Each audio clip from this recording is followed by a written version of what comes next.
Well, Dean, that looks heavy beating on paper, but a bit more to it than that. Maybe the scoreline doesn't tell the whole story. Well, I thought we were beaten by a better team on the night. Well, not on the night, they are a better team than us. We couldn't cope with the two strikers, really. Caused us all sorts of problems, especially the big French boy. And the goals were bad goals from my point of view, but we had some passages of play which are probably our best since I've been here. First half, I thought we'd done all right for 45 minutes. And then we're 3-0 down 7 minutes into the second half, which has killed us, really. The second goal's not a good goal. The third goal's not a good goal. And I think we had 4 or 5 chances ourselves. Had a goal disallowed, hit the crossbar. But they're a better team than us. They've been together 2.5 years, and it showed tonight. They got some good players. Did you have a view on the disallowed goal? And from where we were, it looked like the goalkeeper dropped the ball. But do you know the story closer to the action? No, I thought like you, he dropped the ball, and you need that break, don't you? And the referee's disallowed it for, I think, a foul on somebody else. But up until that point, we looked as dangerous as we've looked, I thought, with the ball. So this, I have to take the positives out of the performance and try and work on. That's the best sort of football we've played. But I thought, looking at the two teams, we've got some players there who've have had to play 2 games in 3 days and struggled, really, for various reasons. Guillon's had an hernia, out on his feet. Dicko's had an hernia, out on his feet. Banj hasn't played. Anthony Wordsworth's not played many games, getting fitter.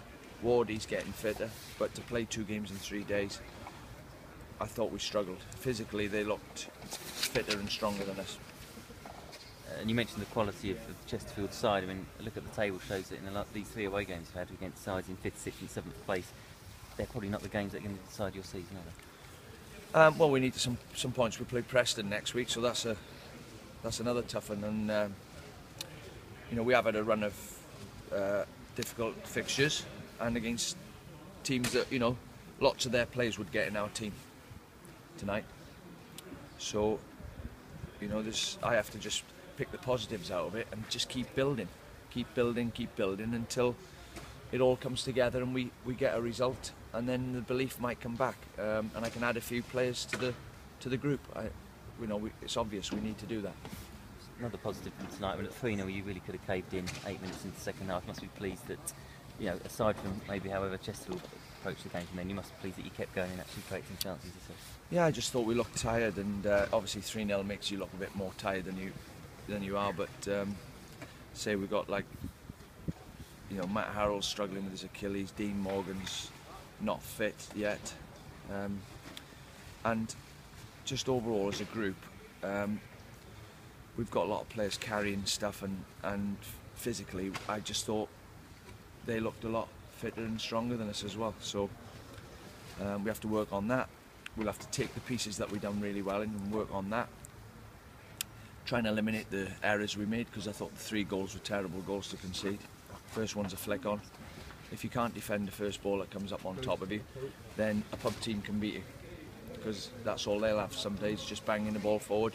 It's the easiest ball to defend. It's not like they threading balls through, which is the most difficult type of football to defend. The first goal was just a flick on, a straightforward flick on, and we spend all week working on the shape of the team, and one long ball undoes you. But I have to say, Doyle and the big French boy up front, they'll cause most defences problems, and they have done this season, and they just had a bit too much for us on the night.